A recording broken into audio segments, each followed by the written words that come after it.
Intégrer un grand groupe sur le papier, bah, c'est le jackpot. On a une marque forte, on a des moyens, on a de la crédibilité, on a un accès qui est évidemment facilité au marché. Tout, a priori, semble plus simple, sauf que dans la réalité, bah, c'est souvent beaucoup plus subtil parce que, en rejoignant un grand groupe, on perd aussi en agilité, en identité, on a une vitesse d'exécution qui est plus lente. Alors la vraie question, pour moi, c'est celle-ci: comment est-ce qu'on fait pour réussir à s'insérer dans un grand groupe sans se diluer et surtout à en tirer un maximum de bénéfices? Cette question, je l'ai posée à mon invitée du jour qui est Olivia Jorel. Elle est Chief Marketing Officer de TrainMe. TrainMe, c'est une entité du groupe Decathlon dans le genre grand groupe. C'est pas mal. Vous allez voir que dans leur cas, c'est particulièrement intéressant parce qu'ils ont réussi à trouver un équilibre qui est assez rare, c'est-à-dire qu'ils profitent de la puissance du grand groupe tout en gardant une logique qui est super agile, presque à la façon d'une start-up. Avec Olivia, on va décortiquer comment s'articule cette relation, comment une marque va pouvoir s'appuyer sur un écosystème qui est plus large pour accélérer, comment est-ce qu'on va créer de la valeur dans les deux sens, et puis pourquoi est-ce que cette complémentarité entre produits et services va changer complètement la donne. Bienvenue dans ce nouvel épisode du podcast du marketing. Bonjour Olivia, bienvenue sur le podcast du marketing.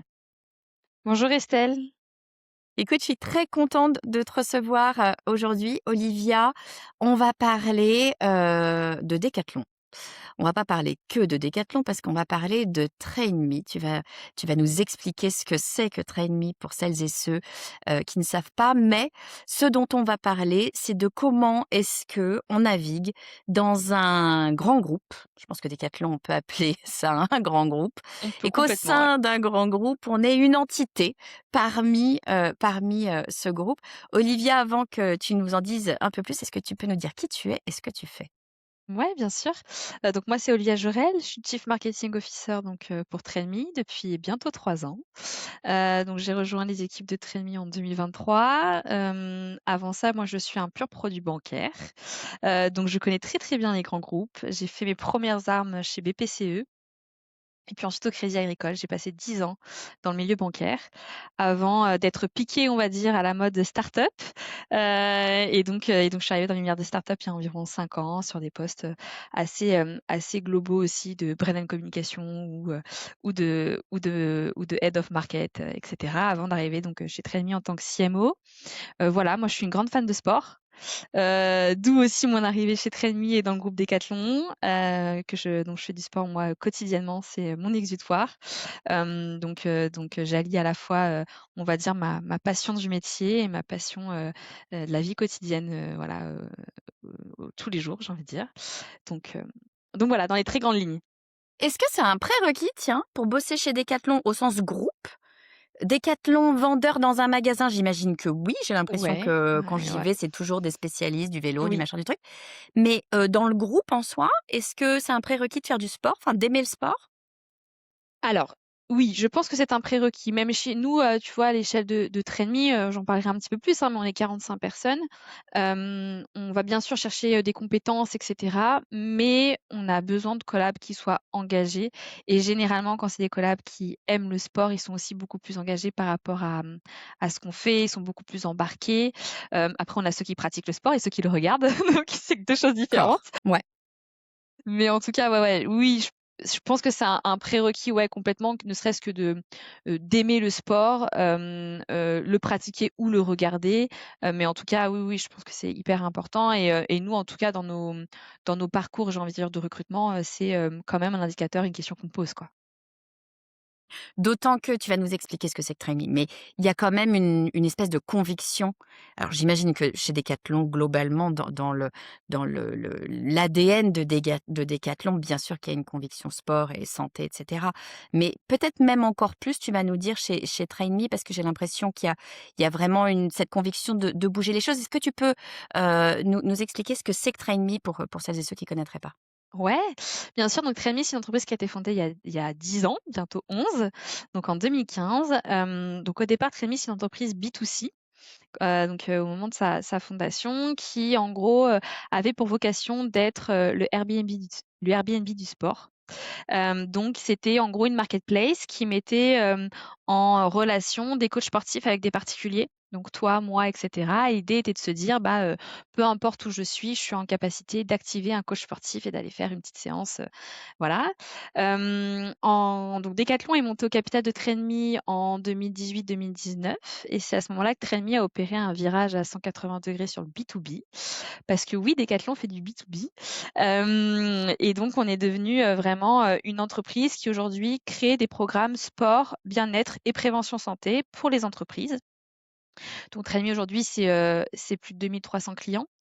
C'est un réseau de 4 400 coachs sportifs. Donc, si on a le plus gros réseau de France et on est capable de mettre en place dans les entreprises des cours collectifs de sport, de créer des salles de sport, de mettre en place des ateliers, des conférences bien-être dans les entreprises, des échauffements en prise de sport, etc. Pardon, prise de poste, pardon, et de le mettre en place à l'échelle nationale, donc à la fois sur le bassin parisien, dans les très grandes métropoles, mais aussi parfois ça nous arrive en plein milieu de la Creuse, de la Normandie ou autre. Enfin voilà, on déploie des programmes en tout cas un petit peu partout. Super intéressant. J'avais pas en tête, tu vois, on en avait discuté, bien sûr en amont, mais j'avais pas en tête que, Trainme c'était à la base une start-up de, coach sportif ce que tu disais, le Airbnb du coach sportif. Ouais, une marketplace et d'aller chercher comme ça un coach sportif et d'avoir ce virage à 180 degrés sur le B2B. Ce qui, alors peut-être je vais poser la question, j'allais dire ce qui pour moi, d'a priori comme ça fait sens parce que pour avoir été salariée dans des gros groupes, etc., je trouvais ça génial. On avait une coach sportive, on s'était organisé entre nous pour qu'on nous prête une salle et on avait notre coach qui venait, etc. Mais Yes. c'est totalement, c'est tellement chouette de pouvoir commencer ta journée ou de faire ta pause déj avec ta coach ou ton coach qui vient t'entraîner. Euh, alors je sais pas, tu faisais peut-être pas partie encore de Trainme à cette époque, mais pourquoi ce changement à 180 degrés sur le B2B? Pourquoi ce choix du B2B? Alors effectivement, j'étais pas là, mais je connais bien l'histoire. En fait, globalement, l'impulsion est venue plutôt finalement de nos clients. En fait, on a eu beaucoup cette objection qui était de se dire, bah en fait, on n'a pas le temps. Donc il y a eu beaucoup une question de temps, on n'a pas le temps, et cetera. Et à un moment, on s'est posé la question: «OK, mais en fait, les gens, du coup, ils sont occupés à quoi toute la journée?» Et donc, bah, toi, moi, tout le monde, on travaille, et cetera. Donc on s'est dit: «En fait, si ils peuvent pas aller au sport, amenons le sport à eux dans leur quotidien, et cetera». Et le vrai challenge, le défi de Trainme, c'est ça. C'est, oui, Trainme, on espère toucher, ceux qui pratiquent déjà, des activités sportives, mais à la rigueur, ils ont pas besoin de nous. Par contre, réintroduire et remettre en mouvement, remettre au sport ceux qui aujourd'hui ont pas le temps ou prennent pas le temps de le faire. Ça, c'est hyper important. Et donc, du coup, que de le faire en entreprise, ça fait sens. Donc ça, c'était la première raison. Et ensuite, la seconde raison, c'est aussi qu'on sait aujourd'hui que les entreprises ont une carte à jouer sur la santé de leurs collaborateurs. C'est-à-dire que c'est pas juste on met en place du sport dans les entreprises, c'est vraiment on améliore la santé physique, mentale, surtout en 2026, surtout l'année de la santé mentale, j'ai envie de dire. On sait aujourd'hui que le sport a vraiment une carte à jouer dedans et que les entreprises sont un acteur aussi, sont actrices pardon, de ça. Et donc, du coup, ça faisait complètement sens avec l'histoire. Et puis ensuite, bien sûr, le Covid est arrivé, tous les sujets autour de la QVT, autour du télétravail et de ce travail un peu plus flexible, cette organisation de travail un peu plus flexible, et cetera. Et donc, globalement, les planètes se sont alignées pour se dire: «OK, sur le B2B, il y a vraiment quelque chose à aller chercher». C'est vraiment un investissement, on en reparlera en tout cas pour les entreprises et donc c'est hyper important qu'elles investissent dessus pour leurs collaborateurs, quoi. Je trouve que c'est intéressant cette histoire à la fois de conviction, de marque, de groupe, enfin de Mmh quand mh. je pense de la marque Decathlon, de conviction de le sport doit faire partie de on ne peut que enfin quand on le dit comme ça, on ne peut que être d'accord. Mais que le sport doit faire partie de la vie des gens parce que voilà le corps n'est pas fait pour être, absolument sédentaire derrière un Complètement. ordinateur et il y a rien de pire en fait que, heu, notre façon de travailler. C'est terrible à dire quand je le dis comme ça, je me rends compte, mais c'est vrai, il y a rien de pire que notre façon de travailler habituelle qui est, pour beaucoup d'entre nous, de s'asseoir et de travailler, de tapoter sur un ordinateur, de faire des calls, d'enregistrer des podcasts comme on est en train de faire à distance. Notre corps n'est pas fait pour ça. On peut le faire, c'est pas la question, mais en tout cas, il est fait pour bouger. Et du coup, ce que j'entends dans ce que tu me dis, c'est que il y a vraiment cette conviction de marque Decathlon de dire, heu, notre job, c'est aussi et peut-être, tu vas me dire si c'est le cas, mais peut-être pas que d'un point de vue business, mais notre job, c'est aussi de faire en sorte que un maximum de gens fassent du sport parce que c'est bon pour eux, parce que c'est ça qu'on devrait tous faire, plus ou moins grande échelle. Et évidemment, parce que ça reste une entreprise, enfin, ça paraît logique, il y a quand même une histoire de de de financement derrière et d'être cohérent. Évidemment, avoir un business model derrière et de pouvoir générer. Et du coup, je trouve que c'est super intéressant d'aller chercher, comme tu disais, l'entreprise en se disant: «Mais en fait, où sont les gens? Ils ont pas le temps». Enfin, je veux dire, quand on fait pas de sport, évidemment qu'on dit tous: «Mais non, mais moi, j'aimerais bien faire du sport, attends. C'est clair. Mais bon, j'ai 2 enfants, de machin, de trucs et j'ai pas le temps». Oui, effectivement, et du coup, d'aller dans l'entreprise, j'imagine que ça permet de toucher les gens. J'imagine aussi que d'un point de vue business model, ça a un intérêt, certain que de enfin, c'est une question. Est-ce que c'est plus facile d'être dans le B2B parce que tu vas aller toucher des entreprises, donc je sais pas, 1 200 entreprises, je sais plus combien d'entreprises tu m'as dit, versus d'être le Airbnb du sport et d'aller toucher, X, mille dizaines de milliers d'individus? Yes. Bah, pour rebondir un petit peu sur ce que tu as dit déjà, effectivement, enfin moi je te rejoins, il y a un vrai engagement sociétal quasiment, hein, RSE, hein, au-delà effectivement de l'aspect business, c'est un engagement de nous, on en parlait tout à l'heure, des collaborateurs, on croit vraiment en notre projet parce qu'on le porte d'un point de vue engagement sociétal et puis bien sûr, du groupe Decathlon et cetera. Et pour répondre à ta deuxième question, effectivement, oui, bien sûr que c'est plus simple de se dire: «Je vais toucher une entreprise qui elle-même a des milliers de collaborateurs, donc des audiences entre guillemets, potentielles beaucoup plus importantes». Donc entre guillemets, en dealant avec une seule entreprise, on est en capacité de toucher beaucoup plus de monde que d'aller faire du one to one sur du cours, particulier. Ça, c'est clair et net et bien sûr que ça a été fait penser aussi, dans ce cadre-là. Mais, parce que encore une fois, on a cet engagement sociétal qui est que nous, on a une conviction profonde, c'est effectivement qu'aujourd'hui la sédentarité, est beaucoup trop présente, qu'on a tous effectivement un travail de bureau beaucoup trop sédentaire. On parle de 10 000 pas par jour, mais en fait, en réalité, qui les fait vraiment, voilà. Et donc il y a une vraie nécessité à remettre les gens en mouvement et ça, c'est entre guillemets un peu, «l'affaire de tous», j'ai envie de dire, et donc effectivement, les entreprises doivent pouvoir aider à ça et nous, on bataille beaucoup, pour ça. C'est un petit peu notre fer de lance, j'ai envie de dire. Il y a quand même un truc, pardon, hein, je comprends le modèle, hein, évidemment, d'aller sur du B2B. Mais sauf que Decathlon, c'est quand même une boîte de retail à la base. Donc c'est une Base, ouais. boîte qui sait faire du B2C très, très bien. Yes.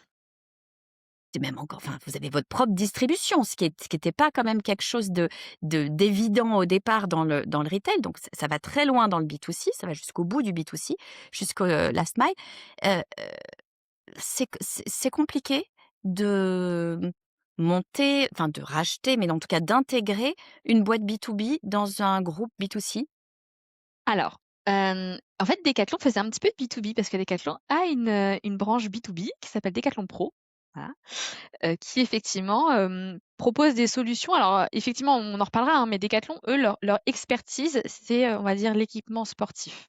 Voilà, avec, du petit, du gros matériel de sport et cetera, mais c'est leur expertise première. Là où nous, on a une expertise d'animation, mais ça, on en reparlera. Mais effectivement, Decathlon avait déjà un volet, B2B parce qu'ils avaient Decathlon Pro, et travaillent déjà pour, des mairies, des collectivités, du tourisme avec des hôtels et cetera, et il y avait ce volet entreprise. Et en fait, quand nous, on a été, rachetés par Decathlon, en fait, la boucle était hyper vertueuse parce qu'on s'est dit: «OK, quelle est la valeur ajoutée de Decathlon? Quelle est la valeur ajoutée de Trémi?» La valeur ajoutée de Decathlon, c'est qu'eux, ils ont une vraie puissance en termes de produits, une vraie puissance en termes de marque. Enfin voilà, Decathlon est la marque préférée des Français. Donc forcément, il y a une carte à jouer sur le sport. Ils ont une connaissance client qui est massive, et puis ils ont encore une fois, une crédibilité de marque dans l'univers du sport et cetera. Eux, ça, c'est leur valeur ajoutée. Qu'est-ce que Trendme a comme valeur ajoutée? Bah, nous, on a une valeur ajoutée en termes de service. C'est-à-dire que nous, aujourd'hui, on est assez persuadés que mettre en place une salle de sport sans, mettre en place de l'animation. Donc ce qu'on appelle animation, c'est, soit un coaching plateau, soit des cours de sport réguliers à côté et cetera. Bah, en fait, in fine, enfin, c'est contre-productif. Donc on sait qu'il faut allier les 2 et donc l'expertise de Trainme, on l'a fait sur le service, qui vient compléter l'expertise et la puissance du produit Decathlon. Et puis nous, en plus, on est aussi ce mindset un peu plus start-up que Decat. On n'est pas un paquebot, on est le petit bateau à côté.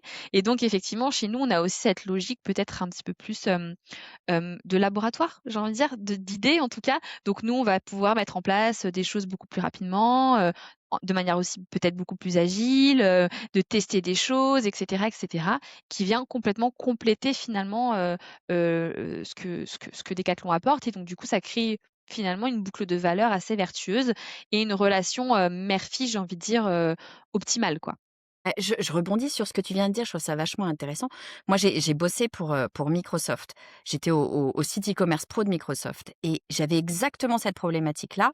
C'est que, quand tu es sur du marketing digital, heu, l'avantage, l'intérêt du marketing digital, c'est l'agilité. C'est de pouvoir changer tout le temps, facilement. Tu une ligne de code, bim boum, tu changes ton truc. Tu peux tester plein de choses, tu peux réagir au marché, tu peux réagir à énormément de choses très rapidement. Quand tu es un grand groupe, Microsoft, Decathlon, tu es un paquebot comme tu dis, avant d'aller changer une virgule, je peux t'assurer sur le site de Microsoft, fallait quand même s'accrocher sérieusement. On y arrive, hein, mais il fallait quand même aller bouger un peu J'ai connu, ouais, des j'ai connu, ouais. tonnes de choses.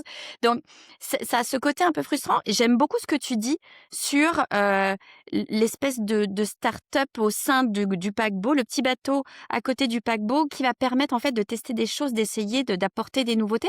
Est-ce que, ça arrive que, Trade.me mette en place des nouveaux protocoles, des nouvelles façons de travailler, d'un point de vue marketing ou autre et que ça soit après utilisé par Decathlon au sens groupe? Alors, en toute transparence, pas encore. Maintenant, nous, on travaille beaucoup avec Decathlon Pro et moi, je sais que notamment quand je suis arrivée, parce que moi aussi, je viens du milieu du digital pour le coup, et à l'époque, quand je suis arrivée, je venais de Before Bank, qui est la banque en ligne du Crédit Agricole.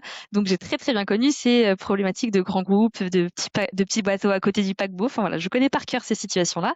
Et effectivement, moi, quand je suis arrivée, j'ai fait beaucoup de workshop au départ avec Decathlon Pro qui m'ont dit, OK, Olivia, tu utilises quels outils, comment tu fais, etc. Parce que la branche B2B, en tout cas de Decathlon, bah, finalement, utilisait les outils du retail et du B2C. Et donc, effectivement, c'est là où parfois il y avait des décalages, etc. Et c'était compliqué de faire avancer les choses. Et donc c'est vrai que nous, Trémi, bah, tout de suite, on a dit, OK, plutôt qu'essayer de copier un modèle qui pour vous va être compliqué de mettre en place, et cetera, parce que ça révolutionne beaucoup de choses sur, des façons de faire, de l'outil, des process, et cetera. Bah, comment on se sert de la force de chacun, j'ai envie de dire. Et moi, ma meilleure force, c'est Decathlon, c'est la marque. Enfin, Bien sûr. j'adore cette marque, c'est ma force, et cetera. Donc j'ai dit: «Mais en fait, vous, même en termes d'acquisition, mettez les moyens sur la marque et puis nous, on mettra les moyens sur le service». Decathlon, ils ont cette chance que les leads rentrent naturellement par la marque. J'adorerais pouvoir dire ça. Mmh. Moi, je suis encore, bah, effectivement avec mes techniques, d'ads, d'outbound, d'inbound parce qu'effectivement, nous, on a une marque beaucoup moins établie. Mais c'est pas grave, c'est OK. Ça va de pair avec ce qu'on est et comment on vient compléter, Decat. Et du coup, en fait, même si on a beaucoup de «partage» entre guillemets, d'expérience, d'expertise, de comment chacun fait, et cetera. Moi, je sais que Decat a mis en place quelques petites choses, pour essayer de faire de faire un petit peu comme Trainme sur certains volets et tout. Mais c'est vrai que c'est plus compliqué et même eux, hein, de changer ne serait-ce qu'un outil, enfin, je veux dire, Bien ça sûr, se fait pas en un claquement de doigts, et c'est un cetera. paquebot. C'est un paquebot, il y a beaucoup d'équipes, et puis il y a même des réorgs chez eux. Donc voilà, il y a tout ça qui se met en place. Mais en tout cas, voilà, on est plutôt sur du partage d'expérience et comment, en fait, on tire parti, parce qu'il y a des points positifs des 2 côtés. Donc comment on tire parti, des points positifs des 2 côtés pour faire quelque chose de très vertueux in fine. Voilà. Nickel. Tu as mentionné la marque, évidemment, quand on a une très, très belle marque comme Decathlon, bonheur de s'appuyer dessus, même s'il faut développer la marque Trend.me à côté, j'imagine. Yes. Est-ce que, le groupe, la marque, partage avec toi, d'autres éléments? Des leads, des informations consommateurs, sans tu vois, sans même aller sur les leads, des informations consommateurs. Est-ce que tu peux t'appuyer quand même dessus ou est-ce que tu es complètement, une entité séparée? Alors, non, on va dire, j'ai le bon côté de tout, donc c'est très cool de Bonheur! travailler, c'est-à-dire que moi, je suis très libre. tu vois, j'ai pas besoin d'une validation de Decat pour tout ce que je fais, pour tout ce que je sors, pour tout ce qu'on teste, et cetera. Donc c'est hyper cool et en même temps, on a le droit d'utiliser, bien sûr, en respectant les guidelines de la marque, mais en tout cas, d'utiliser la marque Decathlon, ce qui est hyper cool aussi parce que, clairement, la marque Decathlon, bah, nous, ça nous donne la crédibilité, hein. Ça légitime ce qu'on fait, ça apporte un poids supplémentaire, notamment par rapport à d'autres très gros concurrents du marché, et cetera. Donc, vraiment, c'est, hyper important. Et puis l'autre chance que j'ai, c'est qu'effectivement, bah, moi Decathlon, ça m'apporte des leads. Ça m'apporte des leads, comme je le disais, en plus, quasiment gratuits parce que ça apporte des leads, par leur marque. Mais effectivement, nous, dès qu'on a des projets, d'aménagement de salles de sport en entreprise, de création, même de salles de sport 360 et cetera en entreprise, et qu'ils arrivent souvent par Decat. Et après ça finit chez Trainme et c'est nous qui gérons conjointement avec Decathlon la signature du lead, la mise en place, et la création des espaces sportifs, l'animation derrière, et cetera, et cetera. Donc ouais, il y a cette génération de leads, on va dire, qui est hyper importante pour nous et qui nous vient, assez naturellement de Decat, ouais. Est-ce que ça arrive dans l'autre sens aussi? Est-ce que, je sais pas, alors tu vas me dire exactement ce que vous faites par rapport à Decat, mais est-ce que, tu signes avec, je sais pas, une nouvelle entreprise qui dit, «Ah bah génial, nous on veut, aménager une vraie, salle de sport, au sein de nos locaux avec, des cours de sport, avec machin et cetera, donc il va nous falloir du matériel». Tu parlais de Decathlon, son job c'est le matériel, donc il va nous falloir, je sais pas, des rameurs, des vélos, des machins, des trucs elliptiques, genre enfin bref, du matériel. Est-ce que là, ça repart chez Decathlon? C'est-à-dire vous, vous apportez le business matériel et c'est un Oui. cercle vertueux Il finalement y qui a se un passe entre cercle vous 2? vertueux, complètement. Bah oui, en fait, de manière très spécifique, donc nous, comme je te disais, soit on met en place des cours collectifs dans les entreprises, donc c'est-à-dire, des cours de sport, qu'il y ait des espaces dédiés ou pas, parce que ça peut être dans une salle de réunion, on en parlait, tout à l'heure. Mais, ça peut être effectivement la création de vrais espaces sportifs plus ou moins grands, plus ou moins aboutis, et cetera. Et dans ce cadre-là, effectivement, on a des leads qui arrivent de Decathlon, mais on a aussi nous, nos clients actuels qui vont nous dire: «Bah, vous savez quoi? On vient de libérer une salle, on n'a pas besoin d'autant de salles de réunion, parce que c'est rare, mais on n'a pas besoin d'autant de salles de réunion, et donc on a décidé de créer un espace sportif. Est-ce que vous pouvez nous équiper en petit matériel de sport, etc. Et là, on va effectivement aller chercher Decathlon Pro et leur dire est-ce que vous pouvez nous filer des équipements, etc. On a aussi le volet, bah, effectivement, quand on fait des cours de sport en entreprise, bah, il y a un moment, on a quand même besoin d'un minimum de tapis, d'haltères, etc. Bah, tout ça, on est fourni par Decathlon. Enfin voilà, donc on bosse vraiment avec eux de manière effectivement assez, vertueuse où, on fait, du tout petit aménagement d'espace sportif au très gros aménagement d'espace sportif et puis également juste de la commande de matériel plus ou moins grosse aussi pour pouvoir, bah, justement, alimenter nos cours. Élément que tu as mentionné tout à l'heure. Moi, c'est une question qui revient très, très, très souvent auprès de mes clients et je pense que beaucoup, beaucoup de gens se posent la question, c'est la différence entre B2B, B2C. Est-ce que c'est vraiment différent ou est-ce que finalement ça l'est pas tant que ça? Quand tu m'as expliqué ce que faisait TrainMe et ce que faisait Decat, tu m'as pas dit TrainMe c'est du B2B et Decat c'est du B2C. Moi, je t'ai dit ça, mais toi tu m'as dit: «Non, non, non, non, Decat c'est pas du B2C particulièrement, c'est, je sais je vais pas utiliser les bons mots, mais je vais utiliser les mots qui me viennent, c'est du matériel, c'est du produit, de sport, Decat. Là où TrainMe, tu vas être sur le service et comment je viens l'intégrer dans l'entreprise et cetera. Est-ce que ça veut dire, que, pour toi ou au sein de Decathlon, heu, il y a parce que j'entends quand même qu'il y a ce côté B2B versus B2C ou en tout cas à côté, puisque tu me parles de Decathlon Pro. Heu, comment tu te positionnes sur cette différence entre B2B et B2C? Moi, j'ai un peu tendance à me dire: «Mais enfin, l'idée, c'est quand même que on est la même personne qui fait du sport quand on est au travail et du sport quand on est en sortant du travail». Est-ce que c'est différent pour toi, B2B, B2C, en tout cas chez Decathlon? Alors pour moi, c'est la même chose dans le sens où, l'utilisateur final, comme tu dis, in fine, c'est toi, c'est moi, qu'on soit au travail ou chez nous, nous sommes l'utilisateur final, donc ça, c'est clair. Hem, la différence, c'est que juste que le buyer personnel n'est pas le même. Effectivement, là où le B2C, bah, on achète directement ce qu'on consomme, dans le B2B, c'est quelqu'un d'autre qui achète pour nous. Donc là, moi, ce que je dis souvent à mes équipes, c'est qu'on a un buyer persona qui est les entreprises, qui est les entreprises d'une manière générale. Par contre, ce qui va faire qu'on nous rachète, c'est l'utilisateur final. Hem, Satisfaire les 2. exactement, il faut satisfaire les 2 et c'est là où c'est, hyper, important. Trainme, si tu veux, nous, aujourd'hui, moi, ma conviction, c'est qu'on crée une pratique. On crée une pratique sportive en entreprise, donc on a la puissance produit de Decathlon, on amène le service, on crée une pratique, en entreprise. Maintenant, il faut créer une habitude, une collective et c'est là où c'est hyper important, c'est d'aller maximiser l'activation, l'usage de ce qu'on met en place dans les entreprises, pour faire en sorte que ce soit pérenne et là, on rejoint complètement les techniques du B2C finalement.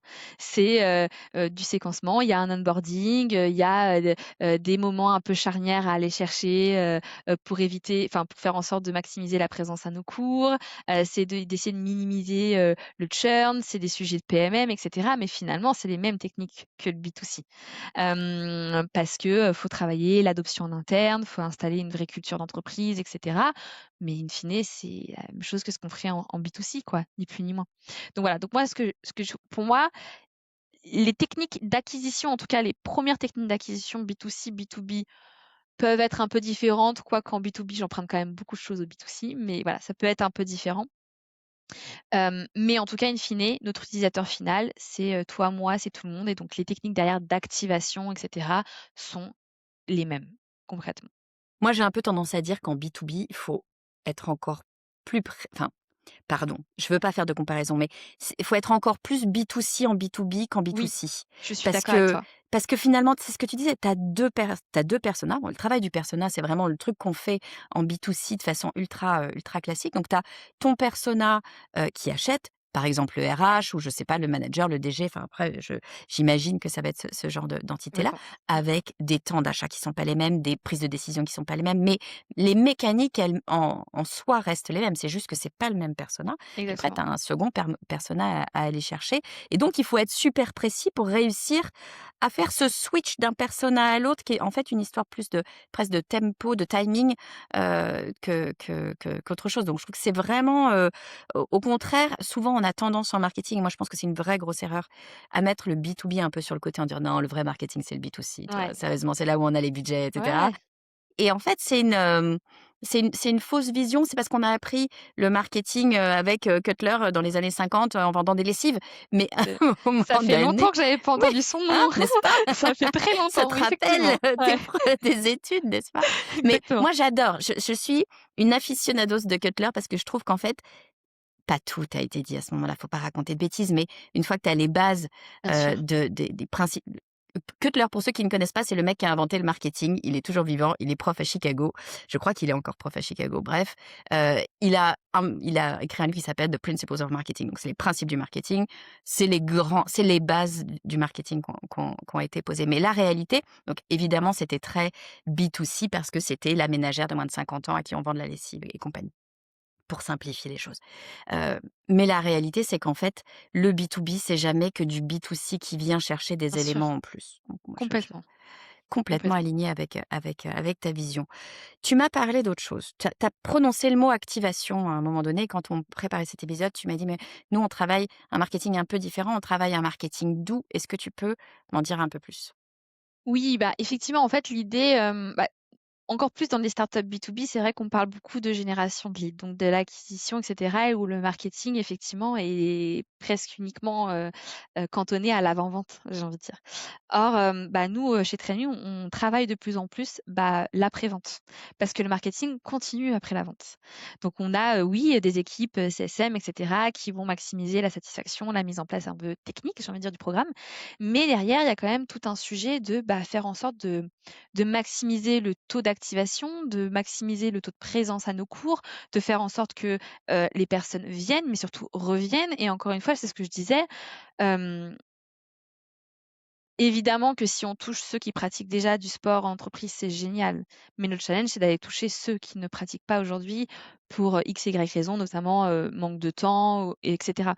Et donc, c'est là pour moi où on a un marketing un petit peu doux, c'est comment on va, adresser ce bassin d'audience, pour faire en sorte, qu'ils viennent, qu'ils reviennent, que lorsqu'il y a un décroché, on les encourage, finalement à reprendre. Comment on fait pour les encourager à reprendre?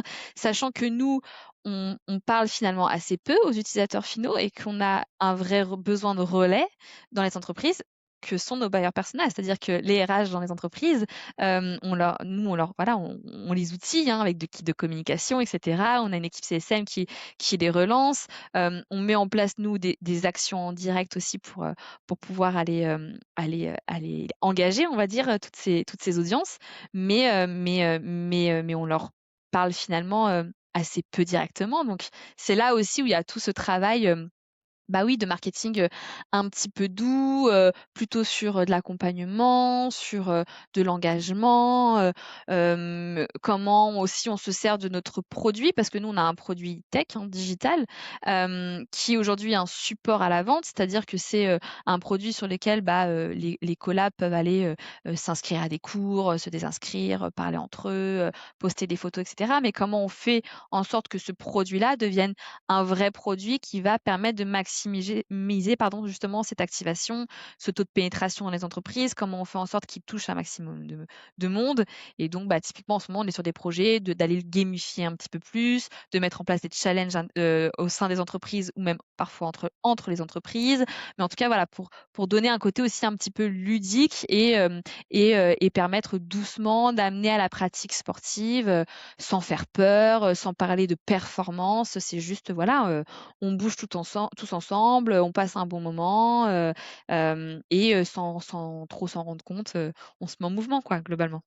Ce qui est complexe dans votre positionnement, enfin j'imagine, tu vois, en discutant avec toi, je comprends, petit à petit les différentes briques. C'est que, vous êtes quand même à la croisée de plein de choses. B2B, B2C. En fait, vous êtes un produit tech parce que tu le disais, c'est aussi mettre en place, j'imagine, un système informatique qui permet de s'inscrire et cetera, de prendre, dans des cours et compagnie. Mais vous êtes aussi un produit RH? Parce que clairement, j'imagine que c'est aussi pour ça qu'on vous achète, c'est pour créer une certaine émulation, qualité de vie au travail, on en parlait, RSE, santé au travail. Enfin, il y a quand même beaucoup de sujets qui se jouent et puis vous êtes aussi, d'une certaine façon, heu, un système de d'acquisition, prenons le mot marketing, d'acquisition pour Decathlon. Parce que si vous mettez au sport des gens qui finalement n'étaient pas sportifs peut-être avant, d'avoir le service Train Me, bah, Ils vont s'équiper, l'objectif, bah, bien bien sûr, sûr, c'est qu'ils ils vont s'équipent à titre s'équiper. individuel, Bien évidemment, tout à sûr, fait, quand tu commences à complètement. faire du sport, enfin, c'est comme tout, hein, tu prends une c'est une histoire d'habitude. Tu commences à faire du sport avec ton coach au bureau. Enfin, j'imagine qu'à un moment donné, tu dis: «Ah bah tiens, attends, ce week-end, je vais peut-être aller courir ou faire de la Évidemment, natation, prendre le vélo avec les gamins», enfin, et cetera, et cetera. Donc, évidemment. il y a quand même une espèce de cercle vertueux qui touche à plein de d'éléments et de choses différentes. Ça, c'est quelque chose qui, pour toi, est complexe à gérer d'un point de vue marketing, stratégie, communication vers le groupe aussi Decathlon, ou au contraire, c'est une vraie opportunité de se rendre utile sur plein d'endroits différents? C'est un peu des 2. Alors, c'est peut-être très personnel, mais moi, je vois ça vraiment comme une opportunité. Effectivement. En fait, c'est, une opportunité d'aller juste de pas être cantonné à une voie, une façon de faire et cetera, mais effectivement d'être vraiment dans un cercle, bah, on en parle souvent, mais hyper vertueux de, bah, en fait, ça permet ça, qui va rebondir là-dessus, mais ça va permettre aussi ça, et puis ça va amener ça au groupe, et cetera, et cetera. Et c'est là où quand, entre guillemets, toutes les planètes s'alignent, où c'est hyper intéressant à voir et quand on prend, 3 kilomètres de hauteur, on se dit: «Ah OK, c'est cool ce qui est en train de se passer, quoi». Et je trouve que du coup, oui, c'est vraiment une opportunité et finalement, au quotidien, c'est pas si complexe à gérer. Vraiment pas si complexe à gérer. Pareil, on a tout un écosystème de coachs qu'on imbrique aussi à ça et puis on travaille aussi avec Decat sur, comment Decat arrive à mieux pénétrer le marché, bah, des coachs. Parce que les coachs vont peut-être pas forcément s'équiper de manière naturelle chez Decat, mais nous, on a un réseau de 4 400 coachs. Donc tu vois, Eh oui. on peut tout brancher, tu vois, à tous les niveaux et c'est là où c'est hyper, ouais, intéressant et où il y a plein d'idées qui popent un peu de partout et on se dit: «Ah mais en fait, quand on branche ça avec ça, ça fait ça». C'est un peu comme un puzzle, hein. Puis avec ça, ça fait ça et puis et in fine, ça donne quelque chose, ouais qui avance en tout cas dans le bon sens et qui avance dans le sens de notre engagement, de ce en quoi on croit et ce qu'on croit nous, Trainme, c'est aussi ce que porte le groupe énormément autour effectivement, oui, de la pratique sportive, mais même, de la santé au sens, plus large quoi donc c'est là où ça devient hyper, légitime, j'ai envie de dire. Ouais, en fait, il y a un véritable écosystème global autour du sport où on vient, toucher toutes les entrées, Exactement. possibles et imaginables. Est-ce que ça va jusqu'à, intégrer, puisqu'on parle des entreprises, puisque vous êtes chez les entreprises, est-ce que ça va jusqu'à intégrer le sport comme un indicateur de performance des entreprises? Je vais loin quand je dis ça? Non. Non, non, bah, non. Nous, aujourd'hui, on veut vraiment pas que c'est vrai que quand on parle de sport en entreprise, on a l'impression que c'est quelque chose, c'est un nice to have, un peu un Mmh. avantage Faut salarié faire plaisir. et voilà, exactement. Un peu comme la carte resto, quoi. Ouais. Et on veut pas être un avantage salarié, on veut surtout pas être perçu comme étant, un outil de QVT un peu cosmétique. Mmh. Vraiment pas. Pourquoi? Parce que, nous, on croit vraiment fermement que, la pratique sportive, ça permet d'améliorer, sur le long terme, la santé physique et mentale des collaborateurs. On en est persuadés. Maintenant, effectivement, ce qui est plus délicat, c'est d'aller le mesurer. C'est-à-dire comment, nous, ce qu'on met en place, c'est-à-dire quelque chose de collectif, va permettre d'améliorer la santé individuelle d'un collaborateur qui, in fine, va impacter positivement, la performance d'une entreprise collective. Donc voilà, tu vois, c'est tout Bien sûr. Non ce mais jeu-là et cette mécanique-là qui est pas évidente. Mais ce qui est sûr, c'est que nous, on a commencé à mettre en place des premiers indicateurs de mesure d'impact dans les entreprises, et impact à tous les niveaux. C'est-à-dire effectivement, ça va être sur la baisse, du turnover. Oui, parce que ça apporte quand même un avantage aux collaborateurs, mais aussi sur, la baisse de l'absentéisme, lié notamment à, des maladies plus ou moins, long terme et cetera, des arrêts maladie et cetera. Ça permet également d'augmenter la productivité des équipes. Ça, on en est persuadé et nous, on le voit et on le vit même en interne, hein, quand on a des cours de sport. Généralement, derrière, à 14 heures, tout le monde va bien, les idées, fusent et cetera. Donc on est persuadé que ça améliore aussi la productivité, des entreprises et derrière, du coup, la performance. Donc on a commencé, nous, à mettre en place, effectivement une mesure entre guillemets de l'impact, de ce qu'on fait et demain, l'idée étant d'aller plus loin, je spoil personne, mais effectivement, il y a un sujet d'aller, bah, peut-être, le mesurer à l'individu aussi. Parce que, pour avoir des voilà, des données un peu plus précises et cetera de, bah, comment in fine, individuellement ça m'a permis, bah, d'être en meilleure santé, et donc comment moi, à titre individuel, je participe globalement à ce que collectivement tout le monde aille beaucoup mieux, quoi. Voilà. si je vais un poil plus loin, je vais te donner ma vision personnelle, tout à fait personnelle de ce que je fais faire à mes gosses, pour être complètement honnête. Évidemment qu'on parle d'IA dans tous les sens, partout. Nous, les premiers dans le marketing, bien sûr que l'IA est là. Hem, Moi, je vois plein de choses extrêmement positives avec l'IA. Je vois une chose extrêmement négative avec l'IA, c'est enfin extrêmement négative, à la fois positive et négative, c'est que l'IA nous facilite sacrément en marketing. Moi, franchement, ça me facilite sacrément la vie. Ce qui me gêne un tout petit poil dans l'histoire de «ça me facilite» et je l'utilise, hein, «ça me facilite beaucoup la vie», c'est que finalement, je fais moins d'efforts et je sais que quand je fais moins d'efforts, bah, j'ai moins de propension à refaire des efforts et là, moi, je pense à mes enfants.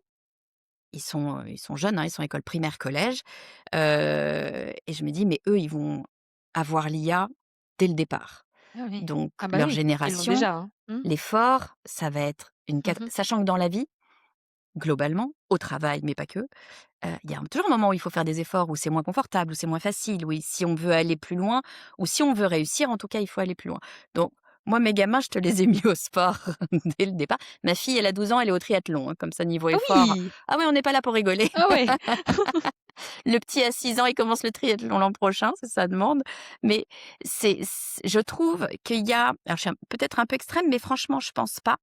Je pense que outre le côté santé dont on a beaucoup parlé et cetera, du sport, il y a un côté, heu, entre guillemets «goût de l'effort». Je ne sais pas comment le dire parce que ça paraît pas forcément agréable comme ça, goût de l'effort, mais quand on fait du triathlon mais plein d'autres sports, hein, d'ailleurs, nécessairement, c'est pas facile et si tu veux aller au bout d'un triathlon, quel que soit, le type de triathlon que tu fais, va falloir quand même un peu te donner et passer un moment où ça va pas être super agréable tout le temps. Il y a des moments super agréables dans la course ou dans la natation ou dans mais il y a des moments qui ne le sont pas et moi, ce que je dis à mes enfants, c'est: «Si vous, vous aimez le sport, si vous savez faire ces sports-là qui sont des sports qui demandent beaucoup d'implication, qui sont pas faciles tout le temps, bah, vous, dans la vie, c'est sûr que toute votre équipe là du triathlon, tous les gosses qui y sont. C'est sûr que vous allez super bien réussir parce que vous aurez ce goût de l'effort, cette capacité à aller plus loin que le moment qui est difficile.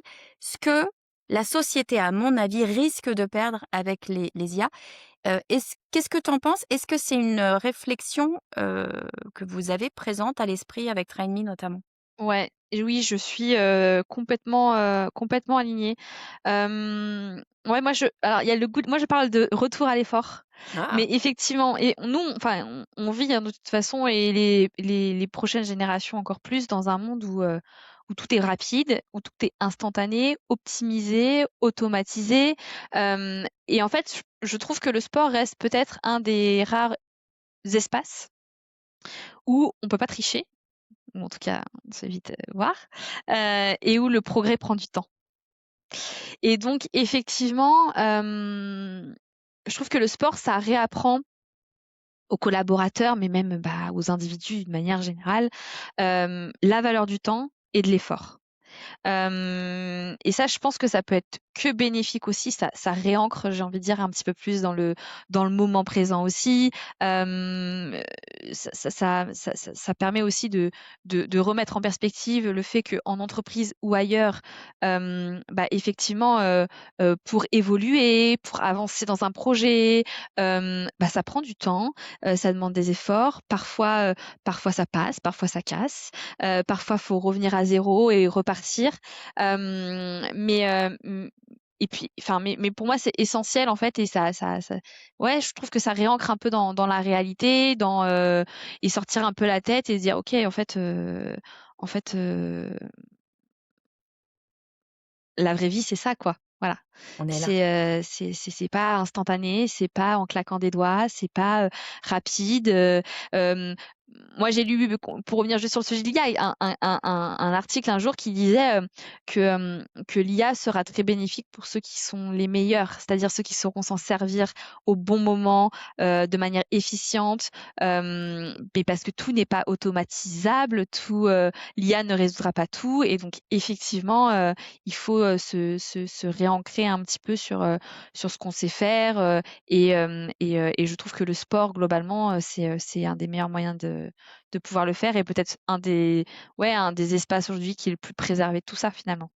Super. Écoute, merci infiniment, Olivia, d'avoir partagé tout ça avec nous. Je vais essayer de faire un petit résumé un peu rapide. On est parti un peu Yes. dans tous les sens, donc Oui. ça va être difficile pour moi de tout résumer, mais pour donner les grandes idées. Ce que tu nous as expliqué, hem, Train Me, c'est un peu j'ai beaucoup aimé ta métaphore de ton image du petit bateau dans le grand paquebot. C'est le petit bateau digital, agile, où on va pouvoir faire plein de choses, tester plein de choses, faire les choses peut-être aussi différemment au sein du gros paquebot qui est le groupe Decathlon.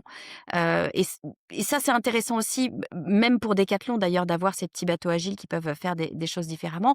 Toi, bien sûr, avec Trainme, ce qui va être extrêmement intéressant, et ça me fait plaisir que tu dises ça parce que moi je suis une marketeuse de marque, j'ai été biberonnée à la marque, c'est que vous venez, vous, bien sûr, utiliser la marque Decathlon qui a un asset tellement puissant, Incroyable. incroyable pour pouvoir développer, une entreprise, un service et cetera. Donc travailler la marque, petit message personnel pour tous les gens qui nous écoutent, travailler la marque reste quelque chose d'absolument essentiel pour pouvoir réussir, tout le J'essaie reste, de hein. travailler Trainme en parallèle, mais c'est vrai Mais que bien bon. sûr, mais bien sûr, mais Mais le oui, travail de marque, et moi je incroyable, ne c'est cesse de le dire en indispensable. marketing, c'est qu'on a l'habitude de pouvoir tout traquer en digital, et le travail de marque, ça se traque pas, ou en tout cas ça se traque beaucoup moins. Mais sauf que sans la marque, on peut réussir. Sauf qu'on réussira 1000 fois mieux avec la marque. Donc travailler la marque, ça reste, ultra, ultra important. Ce que tu nous dis aussi, c'est que, quand bien même c'est le petit bateau au sein du grand groupe, il y a un espèce de cercle vertueux qui se crée. Bien sûr, vous récupérez la marque, vous récupérez aussi des leads, mais vous pouvez aussi renvoyer des leads. Tu nous as expliqué un petit peu tout ce système de fonctionnement entre vous. Vous êtes un service, vous êtes du digital, vous travaillez, les RH, et puis vous allez avoir, Decat qui lui va venir apporter plutôt le produit en soi, et que donc tout va pouvoir, bénéficier l'un à l'autre. Donc il y a réellement cet effet, d'écosystème global. À un moment donné, tu parlais de ça, de cet écosystème global du sport où finalement ce groupe Décathlon, il vient toucher le sport par toutes les entrées possible et imaginable et de fait, c'est vertueux pour tout parce que quand on parlait de B2B, de B2C, on le disait, on est la même personne quand on est au travail et quand on sort du travail. Donc si on se met au sport, dans, le cadre professionnel, nécessairement à un moment donné, on va venir au sport dans le cadre privé. Si on équipe, un cadre professionnel, à un moment donné, on va devoir, équiper probablement le cadre privé. Donc finalement, tout alimente, tout.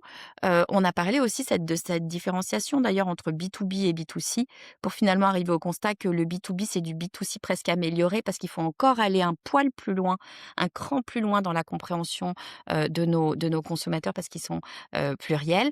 Et puis tu nous disais aussi que, le marketing qu'on va pouvoir faire, que vous allez pouvoir faire avec Trade.me, c'est ce principe de marketing doux dans le sens où on n'est pas que dans l'acquisition, on est dans la vie globale du client et ça, c'est vachement intéressant parce qu'il y a comment engager les personnes, comment, les faire adopter, leur faire adopter le produit, comment faire en sorte qu'elles restent avec le produit, comment faire en sorte peut-être qu'elles continuent derrière. Donc il y a tout un travail qui vient comme ça découler, qui est pas seulement ce travail de, entre guillemets, «start-up», d'installer un logiciel qui va fonctionner super bien, machin, avec, j'imagine un abonnement, des ARR et cetera. C'est Exactement. pas que ça On n'est pas un finalement. SaaS. On n'est pas qu'un SaaS, voilà, il y a d'autres choses à aller chercher, c'est quand même super, super intéressant et vous êtes allés tellement loin que tu me disais, en fait, on vient créer, on vient chercher à intégrer le sport comme un indicateur de performance des entreprises qu'on va pouvoir finalement, petit à petit, alors c'est plus ou moins, mais qu'on va pouvoir aller mesurer, qui va pouvoir réellement faire partie de la bonne santé,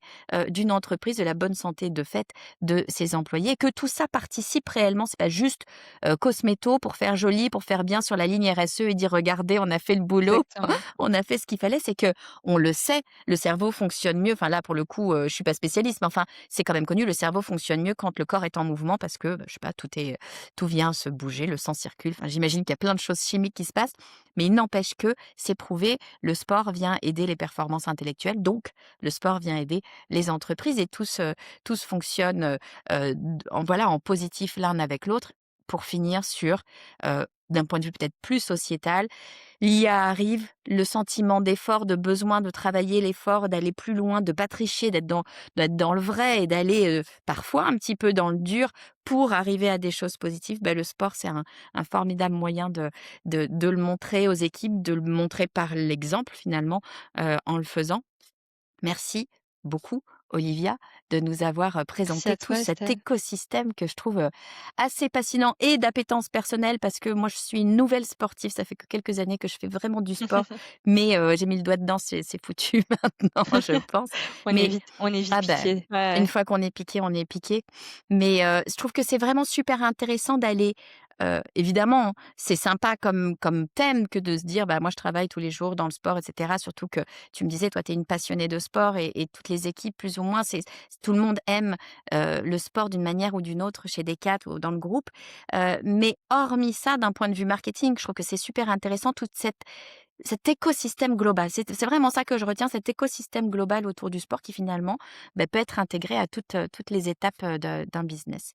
Si on Yes. veut, peut-être, te poser des questions, aller plus loin, travailler avec toi, intégrer, pourquoi pas, Train.me dans son entreprise, où est-ce qu'on peut te retrouver, Olivia? Dis-moi. Et ben, on peut me retrouver sur LinkedIn directement. Olivia Génial. Jorel, tout simplement. Avec Je grand mettrai le lien. plaisir pour Je échanger. mets Yes. Super, je mettrai le lien, bien sûr, dans les notes de l'épisode. Olivia, merci beaucoup. C'était un bonheur de te recevoir. Tu es la bienvenue quand tu veux sur le podcast du marketing. Ça marche. Merci beaucoup, Estelle. À bientôt.